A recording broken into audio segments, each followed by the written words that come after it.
ago. North Carolina lower chamber overturns governor's veto of CBDC ban. The bill received strong support in the General Assembly.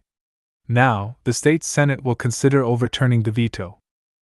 200 and 220. On this piece, collect this Cointelegraph, follow our. There is still hope for the bill passed by the North Carolina General Assembly banning the American state from testing or accepting a United States central bank digital currency, CBDC, after the State House of Representatives overturned the governor's veto. If the state Senate follows suit, the bill will go into force.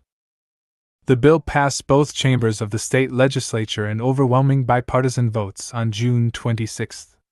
The state's General Assembly is dominated by the Republican Party, which has shown strong opposition on the state and national levels to the introduction of a U.S. CBDC. The veto override has already been passed to the Senate Committee on Rules. More support for the ban than the override. Democratic Governor Roy Cooper vetoed the bill on July 5. Only 2 Democratic lawmakers voted in favor of overturning the veto, while 40 reversed their stance in the passage of the bill.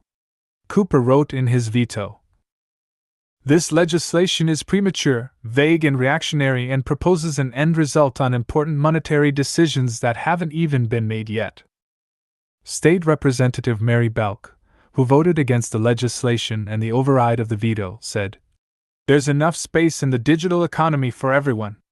There's no reason to limit our choices before we know what they are." The North Carolina CBDC Bill. Source: the North Carolina Legislature.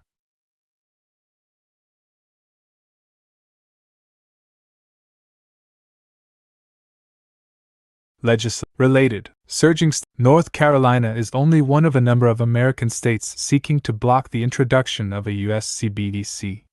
The other states include Utah, South Carolina, South Dakota, Tennessee, Florida, and Louisiana. Source: Tim Moore.